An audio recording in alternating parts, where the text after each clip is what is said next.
It is party time. Welcome to another episode of the Chad Prather Show. It's Thursday, so we're going to get off the rails a little bit. I teased it yesterday, and I've been really excited about having an opportunity to have a conversation with my friend Lieutenant Colonel Robert Buzz Patterson. And there's a bio that we could get into that is so long, we'd spend 5 minutes telling you about everything that he has done. And I figured let's just do that over some conversation, okay? Because I got a lot of questions I want to ask him. Colonel, welcome to the show. How are you, sir? Chad, I couldn't be better, man. Thanks so much for having me. Great to finally meet you after all these years. We got a lot of mutual friends. We do. You and I have never crossed paths, and this is the first time, so thanks for having me. We've had a couple of opportunities where we were supposed to, but schedules messed us up or whatever. I remember our friend Monica Matthews wanted us to go out to Larry Taunton's place and show just how much toxic masculinity we all had. And well, that would have been dangerous. I'm sorry that never came to fruition, because that would have been a lot of fun. It was a thing that didn't happen, but it was another time we'll do that.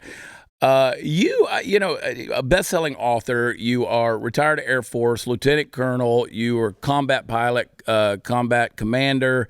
You were commercial pilot. So much there on the resume.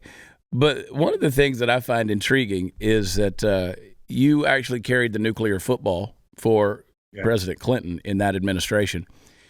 What does that mean exactly? Well, there's and this goes back a little history lesson. The nuclear football, which is actually a large black satchel that has everything the president, the commander-in-chief, needs, no matter where he is in the world or she is in the world, 24/7. So every military aide, every president's had a military aide going back to Eisenhower who has that satchel.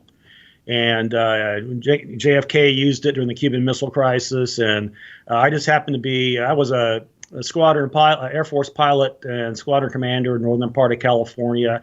I knew the job existed, but it's one of those jobs, Chad, you can't apply for. They find you, and they found me, and they asked me to come out to D.C. and interview to be President Clinton's Air Force military aide, and they hired me. So for 2 years, I had that same satchel, and I accompanied President Clinton 24/7, around the clock. I had a bedroom in the White House and an office in the White House, and was with the guy on Marine One, Air Force One, vacations, jogging on the golf course for 2 years. So the way, the president has to have the means to actually launch or retaliate with nuclear weapons, Chad, and the military aid and that piece of luggage is the way that he does it. I'm curious to know how many reams of paper was the non-disclosure agreement that you have to sign to spend that much time with Bill Clinton? Yeah, it was thick, and I'll tell you the other thing that they did that kind of surprised me. Again, they flew me out from Northern California and they interviewed me, and they already had They had my tax returns, they had my credit card receipts, They had talked to my best friend in elementary school, some of the guys I played high school basketball with. They had done their research before I ever stepped foot on the White House grounds. But yeah, the non-disclosure thing was pretty thick. And we could probably spend 24 hours, Chad, and I would just touch the surface of the Bill Clinton stories I could tell you and the Hillary Clinton stories I could tell you as well, because it was 2 years of, oh my God, what the hell's going on around here stuff. And for the record, I know you well enough that you're not a fan of the Hillary Bill Clinton policy perspective of it's so. And it's interesting that you were that person who was in that situation. I would love to know for maybe a week what it's like to have a bedroom in the White House. I don't know if I'd want to do that for 2 years. It's not a great. They weren't putting me up in the Lincoln. Right. They were putting me up in a place downstairs in the basement of the East Wing. So it wasn't. It was pretty austere, man. Think of a kind of shabby, rundown Motel 6, and that's kind of the room I had. But one of the interesting things about when they hired me, Chad, they did ask me. They asked me a few political questions, and they asked me if I had voted for President Clinton, and I honestly told them I had not, and I voted for the other guy. And I thought, okay, that just because I was one of 6 guys that they were interviewing, 5 guys on a girl. There were 6 of us that were interviewing. I mean, there was Thunderbird pilots, and I mean, it was pretty stellar group of people. And I thought at the time, there's no way they're going to offer me the job. And surprisingly, that night, I got a phone call and said, "We want you to be the president's military aide. Can you be here tomorrow to meet the president?" So, Wow. of course, I said yes, and was off and running. What do you think made the decision for him? What do you think sold Buzz Patterson to them? I think it was one of the questions do you remember Leon Panetta? He was the chief Sure. of staff of the White House. He was the guy that actually hired me to work for Clinton. And one of the questions he asked me was why I wanted the job. And I was honest, Chad. I said, you know what? Quite frankly, sir, I don't know that I do want the job. I'm a single guy living in Northern California, flying all over the world, dating my now wife at the time, and my fiance at the time. I said, you guys asked me to come out here, and I'm happy to do it. So I said, I think that was it. The other 5 people probably were like, heck yeah, this is an opportunity of a lifetime. But I said, I really would be just as happy to go back to California, and be done with this. And they called me that night and said, we want you to be the guy. So I think that was, they don't want somebody who wants to use the position as a career, jumping off point. And I didn't see it as that. I saw it as a wonderful opportunity.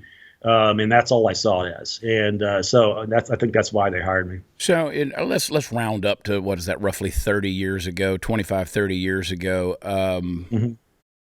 That Clinton was in the White House. How much has that technology changed now when you consider something called a nuclear football? Are they still carrying that same black satchel around? They're still carrying the same black satchel. I've noticed that my successors under Biden are actually carrying 2 now. And I can speculate what I think the other one is, but they're carrying the same exact bag that I carried. And, we as American people, we don't want too much technology in our nuclear decision process, if that makes sense to you. We want it to be a human being making a decision to another human being. So right. I know some of the other countries, North Korea and Russia, for example, they have laptop footballs, and we don't do that. Right. We have an honest-to-God football with paper products and other stuff in there, a lot of stuff in there. But we want, we want that human element here in the United States, and I think it's served us well. But it's heavy, man. It's about 45 pounds. That was my next question.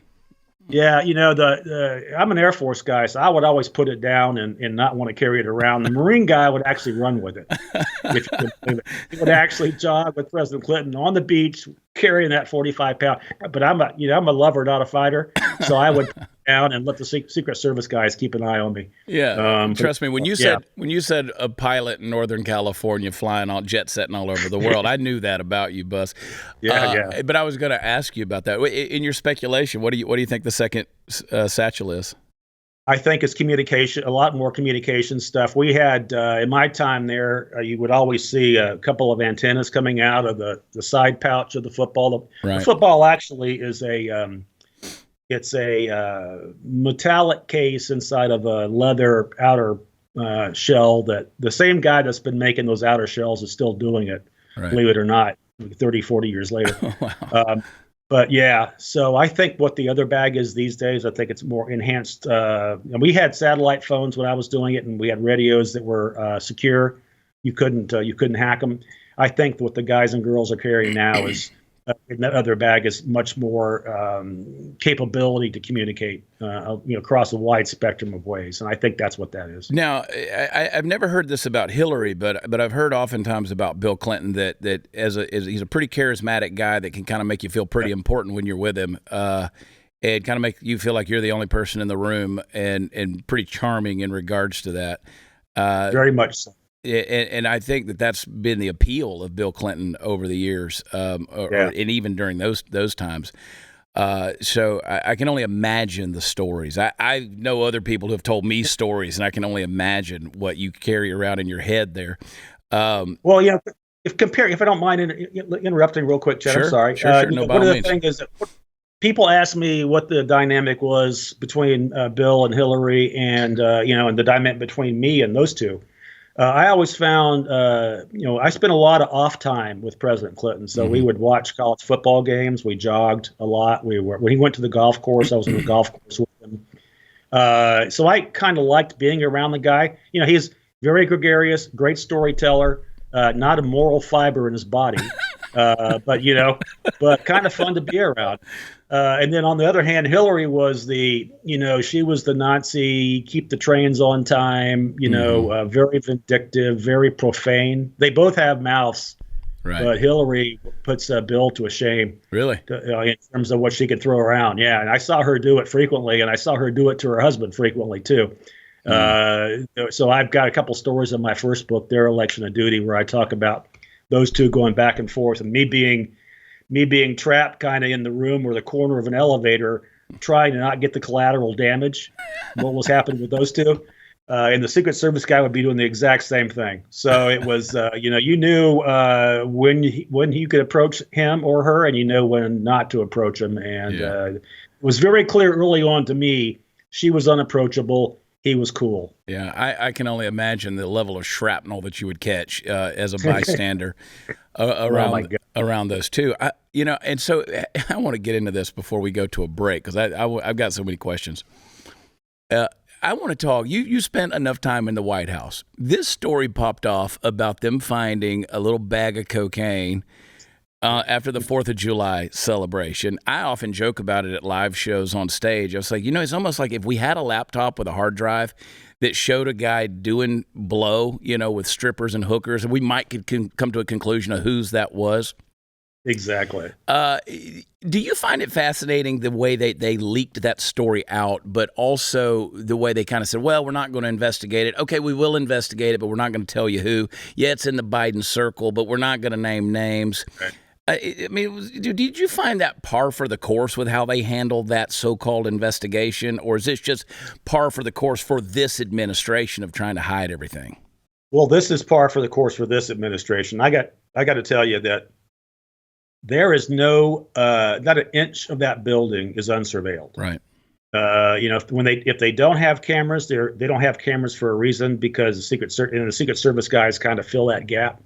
And I know where those cubbies are. I mean, I've walked those halls a million times, and there's no way that bag sat there for a couple days. There's just no way that was going to happen.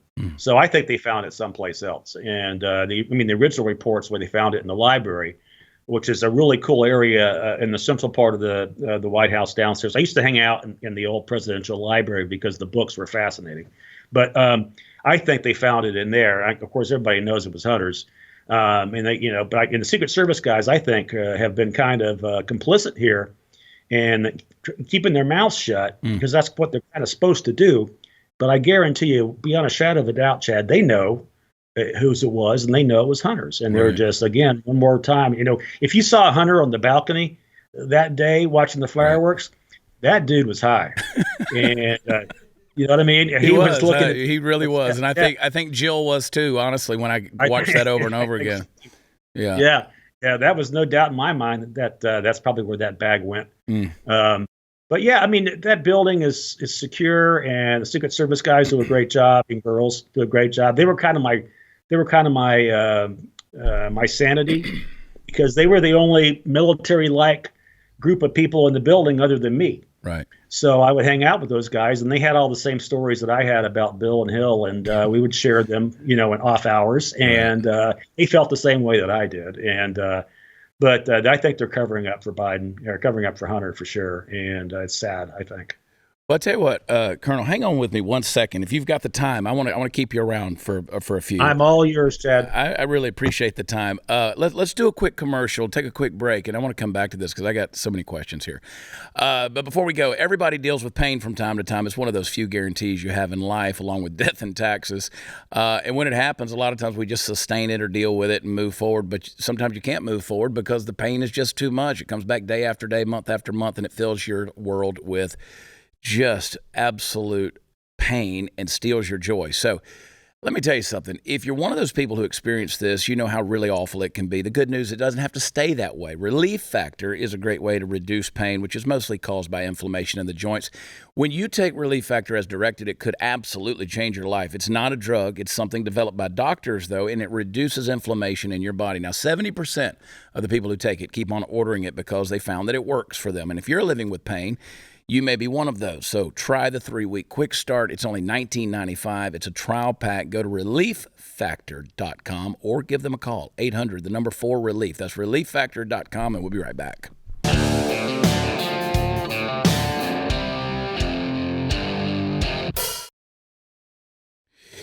My guest is Lieutenant Colonel, retired Buzz Patterson, Air Force. Good to be with you. Good to have you on. You're one of my favorite Twitter follows, X, whatever they call it these days. I've followed you for a long, long time, and we're kind of lumped into some of the same groups, which I think is good. Some people might look at that as bad. I'm getting more and more, the older I get, I'm almost 51 years old, I'm just unashamedly calling myself a conspiracy theorist at this point. Because let's face it, if you have a question about anything where there is a vacuum of information, our opinions, our thoughts, our questions, our ideas rush to fill that, and they call us conspiracy theorists. Do you find yourself questioning things more and more? You're like, nah, I'm pretty solid with the information I'm being given. I mean, how do you fall on that spectrum? No, I used to consider myself not a conspiracy theorist, but then I realized that it's not a conspiracy if it's true. And I think a lot of these news sources, have led us down a certain path of understanding, which we have, a lot of us, I think, you and I, in our core group for sure, would say that the conspiracies can be true. And I think that we're seeing, there's a multitude of them. I think Ukraine's a conspiracy, for example. I think we're money laundering. And I know that Ukraine's got Hunter Joe's number, and I don't think that this is out of the goodness of our hearts that we're sending billions to Ukraine. I think that there's obviously something going on there. I question a lot more. When I was growing up, when I was in the Air Force, especially, you're taught you really can't talk about politics, right? Especially when you're in uniform.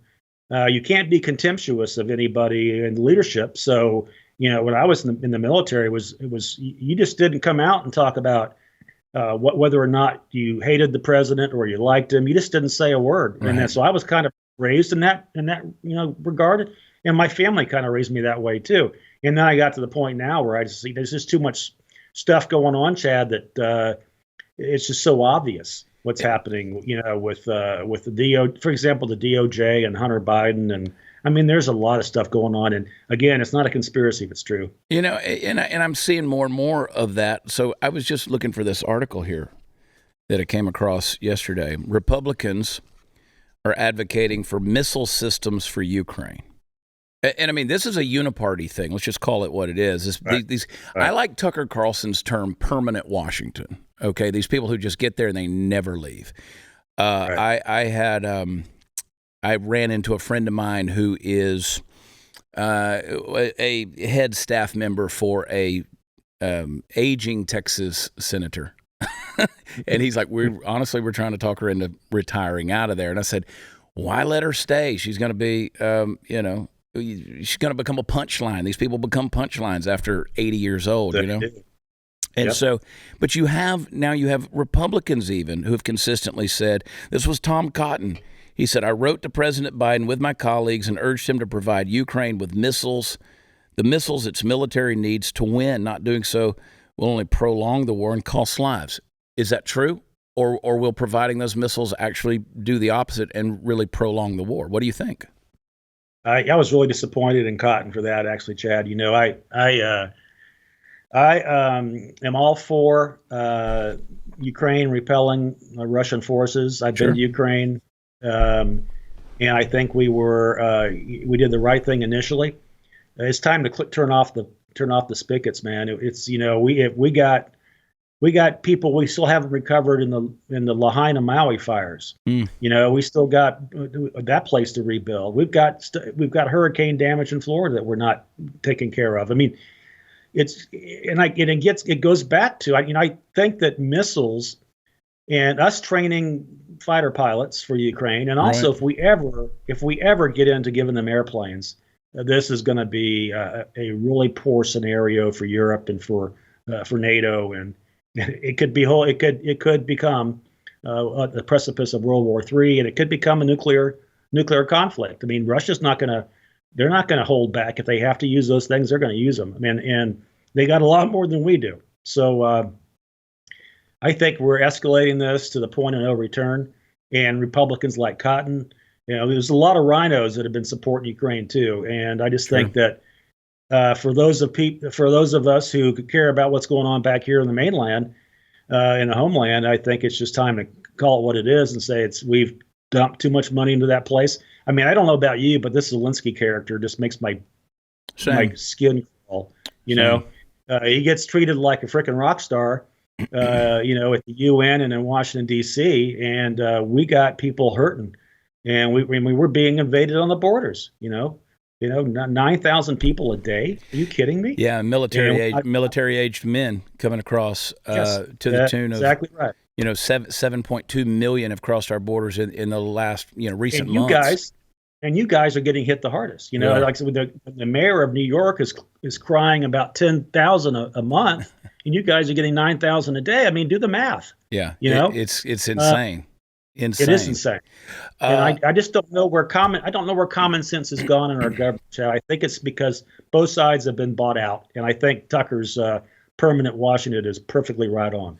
And you're a pilot, so I often have said you appreciate the euphemism here. I've said that the Biden administration is consistently trying to crash the plane.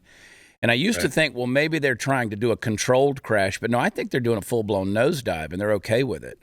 Common sense is not only out the window, but this is proactively destroying our country. And if you speak out against that, then you're some kind of a nationalist.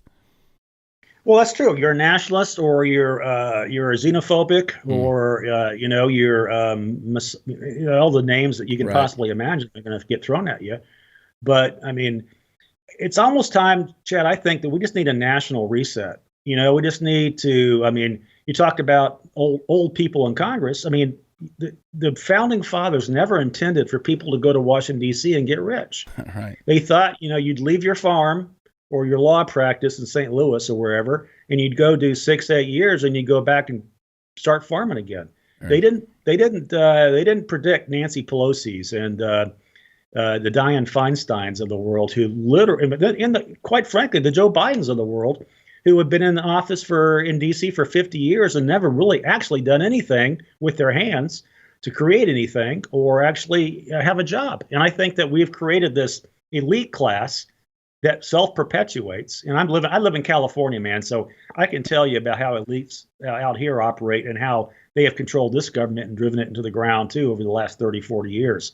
But I just think we have a national problem.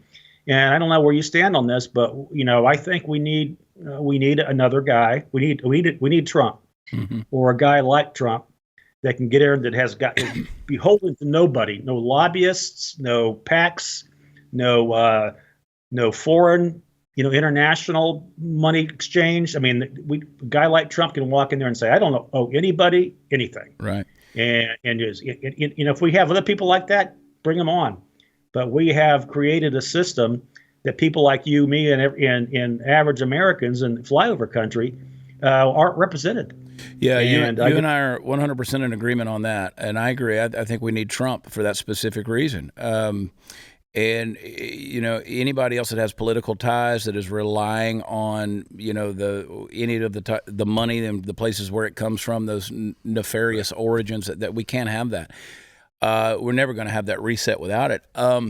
You look at what happened, and I can only imagine what gut-wrenching you felt whenever the debacle, which was this Afghanistan withdrawal, happened. I mean, if that's not a telltale sign of where this administration was going, and the pure abject destruction of this country, and a total disregard for American military members and what they did, and then leave behind that equipment. What were your thoughts on that? It broke my heart. I've had several friends that have served, and some have died on the battlegrounds of Iraq and Afghanistan. I've been to Iraq and Afghanistan, and I don't know a single military mind, Chad, that would have approved that withdrawal the way that our military today and the Biden administration approved it. Even the basic war planner mid-level officer captain would have known you don't close Bagram and you don't use the downtown airport to get people out of there. You just don't. You don't take the shooters out first. You take them out last. Right. I mean, that just goes without saying. I mean, that's been true going back to the Revolutionary War. And we had an administration and we had military leadership. And I have condemned Austin and Milley until I'm blue in the face. Both those guys are politicians, and they're politicians doing the exact bidding of Joe Biden, and they're not taking care of their troops. And the Afghanistan thing, it hurt me. It blew me away. I used to fly C-17s, and watching that C-17 take off with people hanging on the side, I know how that pilot felt. I'd be getting the hell out of there too, and I was not going to stop for anybody either. Yeah. And that's what he did, and I think he did the exact right thing. But that was humanity at its worst, and Joe Biden called it a success. His military leadership called it a victory. And I think that shows you exactly how corrupt and horribly managed our military has become because of the political apparatus in Washington, D.C. It's insane. Hang tight. 1 second, Buzz. I want to take another quick little break here and a couple more questions I want to get into with you and some entertaining stuff, because I know that your perspective is always insightful and even humorous on some of these things, and some of it you got to laugh to keep from crying. Hey, guys, you've probably heard about liver health formula. You've heard me talk about it many times, but did you know they've already sold over 2 million bottles of that supplement? You want to know why it's so popular? Because it works, and people are finding out. The American Liver Foundation has said that 100 million Americans have fatty livers, so it's not surprising that folks are searching for help. People are throwing everything at their livers: GMOs, cholesterol, alcohol, toxins, Tylenol, statins, cigarettes, the list goes on.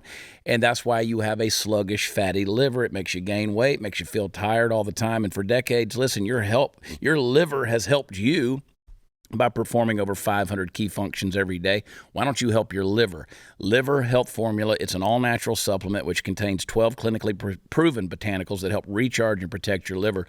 Listeners of this show can take advantage of their special offer. Try Liver Health Formula. Also get a free bottle of omega-3 to keep your heart healthy. Join their happy customer list by visiting getliverhelp.com/Chad. Get your free bonus gift. That's getliverhelp.com/Chad. Be right back.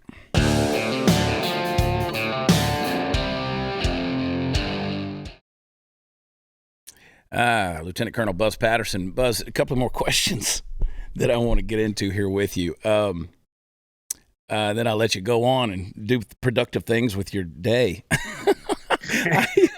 I really appreciate the time, though.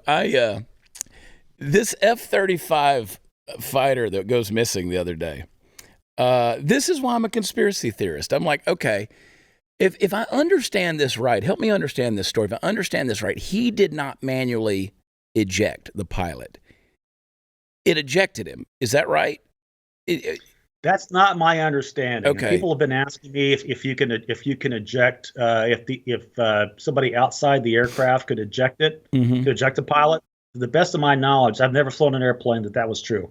Because that would suck at Mach 2, right? I mean, that would not be a good feeling. It would not be fun. I mean, even at 350 miles an hour, it hurts. So if you can imagine, if you're on Mach 2, man, like I don't know what movie that was, where the guy jumped out of the airplane going Mach 10. Was that? I don't remember. It was a recent movie. And I thought there is no way in hell, man. You'd be like 400,000 different pieces by the time you hit that, because that air hurts. Yeah, you'd be vapor. Yeah. So I don't think he, here's the thing about the F-35, Chad.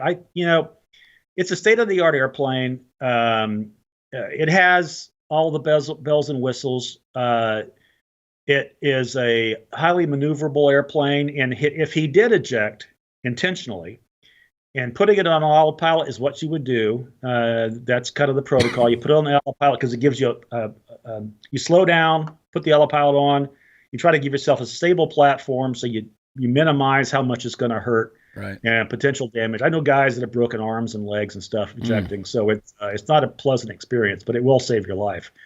But if he had the autopilot on and he ejected, the other pilot, well, this is a Marine Corps jet. In the Air Force, what's supposed to happen is the other airplane, it was a two-ship, the other airplane is supposed to make sure his buddy gets to the ground, and then he's supposed to follow the empty airplane, the unmanned airplane, to make sure it doesn't hit populated areas or cities or schools, or you want to make sure that impacts somewhere, which apparently it did, impact somewhere in the swamps of South Carolina. And I flew out of Charleston for 5 years, so I know that area like the back of my hand. Right. Lake Moultrie, Lake Marion, that area up there. But I'm also thinking, I mean, somebody asked me, is it possible that the airplane might have been hacked, like, for example, by China? And the answer is yes. It's feasible. It's conceivable that it could have been. And I want to find out what the pilot saw. And we haven't heard from the pilot yet, and I think that's going to be huge when we do. Sure. Do you think they'll let us? Do you think they'll let the general public hear what he has to say? I don't think they will. I think they would have done it by now. And I think that they would have given us access. The other thing that really surprised me, which is highly unusual, Chad, is that the entire Marine Corps took a step down the entire fleet of aircraft, not only in the United States, not only F-35s, but all Marine Corps jets around the world. That is highly unusual, and it suggests to me something else is up. And that's where the conspiracy thing creeps in for me, too, is why would you not just ground the F-35s if you had a mechanical problem? Why are you doing all of Marine Corps aviation? That's, like I said, in the Air Force, we wouldn't do it that way. And B, why haven't we heard from the pilot? And C, can you give us the reason why he escaped? Was there an engine on fire? Did all the electrics go out? Was it a hydraulic problem? I mean, there's a lot of reasons why you're going to get out of a bad airplane, but the airplane apparently wasn't bad because it kept going. So I want to hear all those things, and I still am a little speculative too about the fact that it could have been hacked. Right. And if it was, we're in big trouble, man, because that avionics is about the best. Those systems on the F-35 are about the best we got. If somebody's hacking into that, we got a lot of problems because our other aircraft are not that good. Yeah, I mean, if they're hacking into the stealth fighters, then we got a problem. You can erase the name stealth off of there if they're hacking if they're hacking into a stealth, Chad, they can easily hack into the next Boeing 777 that you're on or 737 that you're on. I mean, we're all using similar equipment in terms of navigation and stuff. And if they can penetrate a stealth F-35, they can sure as heck bring your airliner down anywhere they want to. That's and that exciting. is a scary thought. Yeah, and you can't, that's exciting stuff. And you can't eject from that. Oh, no. I mean, people ask me, I flew for Delta for 16 years, and people asked me if we ever carried parachutes. And I said, yeah, I'm not getting out of the airplane and watching you guys crash. And he said, no, we don't carry parachutes. We're going down too, man. In fact, we're going to hit first. We're up front. Pull a DB Cooper. And I've got friends of mine who, Air Force and fighter pilots, and it's funny. And then they'll also, they're reservists, but then they also will fly for Southwest or something. And I say, what's the difference on that thing? They said, well, in these fighter jets, we don't really care. I mean, we're getting after it. He said, when we're flying for Southwest, we're kind of making sure that your drink doesn't spill in the back. We're a little more concerned with that. And so yeah, parachutes on the 737s and things like that, probably not. But that is scary when you think about that, when you think about the technology that's out there to potentially do these kind of things, because you're exactly right. You brought up a great point. That was the thing that I kept missing was what was wrong with the damn plane? Why did he eject? What was happening there? So, the other thing is he would have been talking to his buddy. So, I mean, it was like, again, there was a lead airplane and there was a wing guy. Mm-hmm. So if you have problems and you're the wing guy, which he was, you're going to say, hey, Ted, I got a hydraulic problem. I'm going to get out of this thing. Yeah. See you on the ground. That's how it would generally work out. So I'm surprised that we haven't heard from the other pilot either.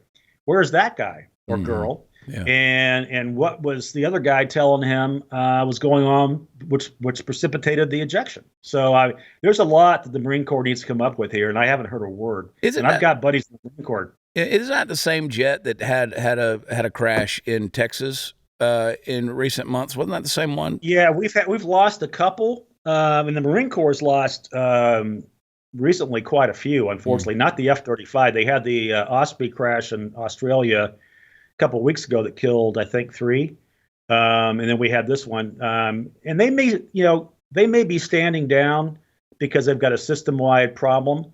with their maintenance or whatever, or their training. And I think that this could be getting back to, I don't know how you feel about this, but I think the Pentagon has become so woke, Chad, that Right.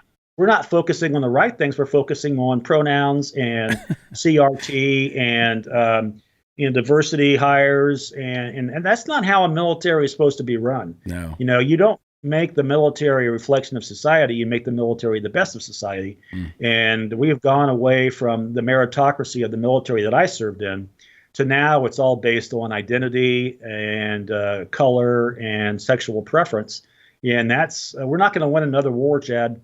No. If we stick to that approach, we're never going to win another war. No, when I see the Navy and the Air Force and they're running under pride flags and reducing their physical requirements and things like that, I said I was going to let you go. I'm not yet. Because you raised more questions. Let me take one more break. Keep me as long as you want. I'm gonna take one more break and because I got questions I got to ask you and they just start popping into my head because this is why I love you, man. All right.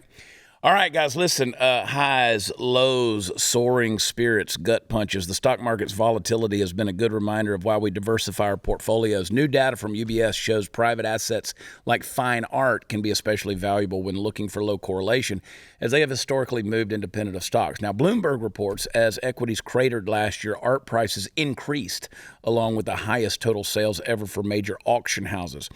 Now the art market has actually passed its pre-pandemic level, but how can you take advantage of that? Well, tens of thousands of everyday investors, including myself, already use Masterworks, where you can invest without needing millions of dollars or an art degree.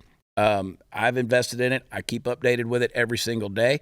Every painting Masterworks has sold to date has delivered a positive return to their investors, including net annualized returns of 10, 17, even 35% all this year. I just got an earnings report the other day. Naturally, past performance is not a guarantee of future returns, and any investing involves risk, including loss of principal. However, Masterworks' 15th exit, a Cecily Brown piece, was just sold a couple of weeks ago for an annualized net return of 77.3%. Now, you guys can get special access to skip the wait list. Just go to masterworks.art/Chad Prather Show. That's masterworks.art/Chad Prather Show. And see the important disclosures at masterworks.com/CD. That's masterworks.art/Chad Prather Show. Be right back.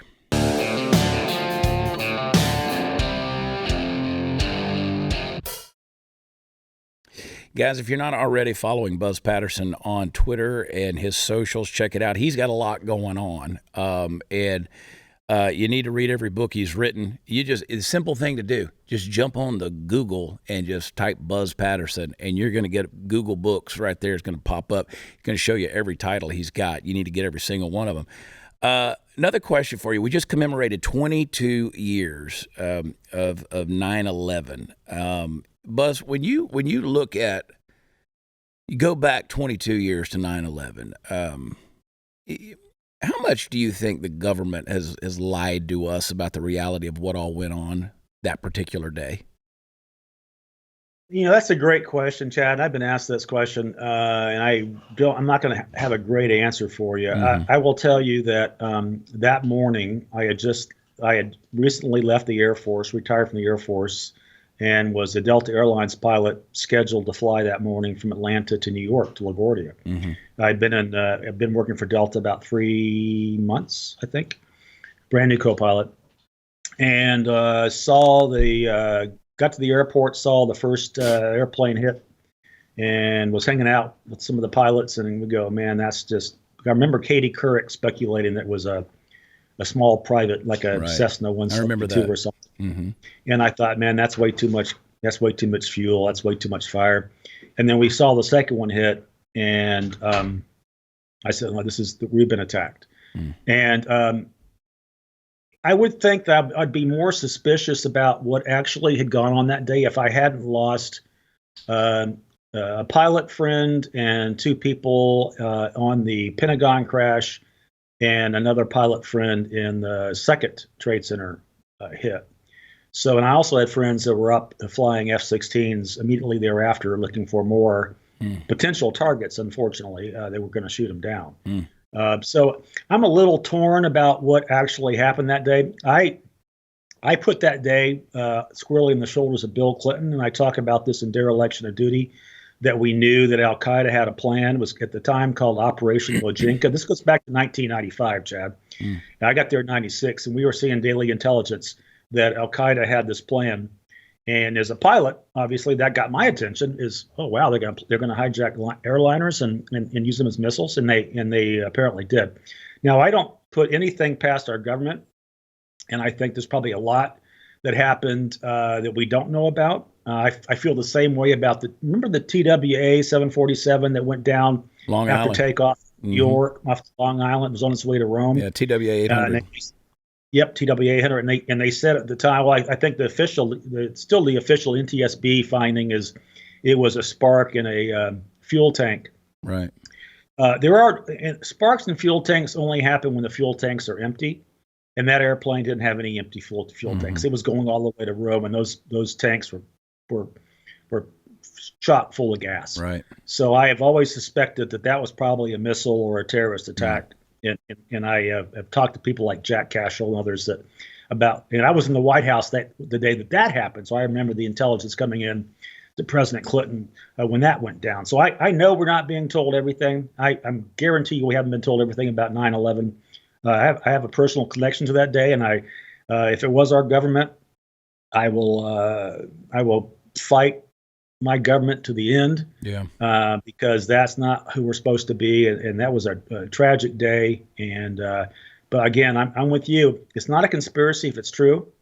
I just haven't heard a theory yet that I fully buy. I know there's a lot of strong emotions out there about that, and a lot of speculation that's out there. So I wanted to get your perspective on it, certainly. And it's one of those things. A lot of it we'll never know, and that's rightfully so as well. But the aftermath of that with the Patriot Act, the TSA, and several other violations of constitutional liberties, I'm not happy about the results of a lot of those things. But I agree with you. I do place it as well, the responsibility on the shoulders of Bill Clinton. One last thing before I let you go. We got about another minute here. I look at where we are as a country, and I look at Joe Biden in the White House. You have been close enough in the White House around Secret Service members. Do you think those Secret Service members at this point in time are just shaking their heads, not knowing what's coming next, trying to, one, protect this guy, but even make him make sense in public? I guarantee you they are. And here's what I think about, Chad. I think about the military aide that's carrying the nuclear football for that bonehead. Can you imagine being the guy that's around that guy 24/7, that if Joe Biden says, I'm going to launch a nuke at Russia, that guy has to do what Joe Biden says. It's insane. I can't imagine the pins and needles that those guys and girls are on right now. Because, there's I guess there's 6 military aides now. There were 5 when I was there, but now 1 from each service. Now we have a Space Force. So there's a Space Force goober carrying the football now too. But I just can't imagine what those guys are thinking 24/7, being around that guy. With the way Clinton he could speak. He was intelligent. Like I said, not a moral fiber in his body. He was a smart man, right? And I knew that if he came up with the idea to launch nukes at Russia, he would talk to me about it. I don't think Biden has any of those capabilities. I just don't think he does. And I just can't imagine that poor schmuck between putting Biden and the Pentagon saying, turn the keys and launch nukes. And the guy's going, from Biden? The Pentagon's going to be I would not know how to act. I would just say, I'm out of here. I ain't. So I feel for those guys too. But I guarantee you, the stories Secret Service guys and girls are telling right now, Chad, we could sit down in a bar with some scotch, and I bet it would, and a couple cigars, and probably go all night. And I bet they've got some stories. I've got some Clinton stories, but I bet you the Biden stories are even better. I can't imagine. All right, Lieutenant Colonel Robert Buzz Patterson, I want to get you back sooner than later, if you will. Yes, sir. So many things. And listen, when the time comes, I'll come to you. I'll get on one of those hackable 737s, and I'll fly to you, and we'll have a scotch and a cigar. I want to hear some stories. I'll come out and get you, man. I'll fly out on the 737 and pick you up. Go. Come on. All right. Thank you for your time. God bless you, my friend, and I will talk to you soon. Thank you. Y'all make sure. Yes, sir, Chad. Thank you so much. Take care. Thank you, brother. Hey, guys, listen, fall is planting season. It's true. Many plants actually do better when planted this time of year, but you have to know where to start. That's why I love fastgrowingtrees.com. The experts at Fast Growing Trees curate thousands of plants so you can find the perfect fit for your specific climate, location, and needs. You don't have to drive around the nurseries and big gardening centers anymore. Fast Growing Trees makes it easy to order online, and your plants are shipped to your door in 1 to 2 days. Whether you're looking to add some privacy, shade, or natural beauty to your yard, Fast Growing Trees has in-house experts ready to help you make the right selection with growing and care advice available 24/7. Even if you've never had a green thumb, they'll make you feel like you do, just like over 1 million happy Fast Growing Tree customers across the country. Plus, with their 30-day Alive and Thrive guarantee, you can trust everything will be healthy for years to come. Our listeners are going to get 15% off your entire order when you go to fastgrowingtrees.com/Chad, but only through October 15th. That's 15% off when you go to fastgrowingtrees.com/Chad. Now through October 15th. We'll be right back.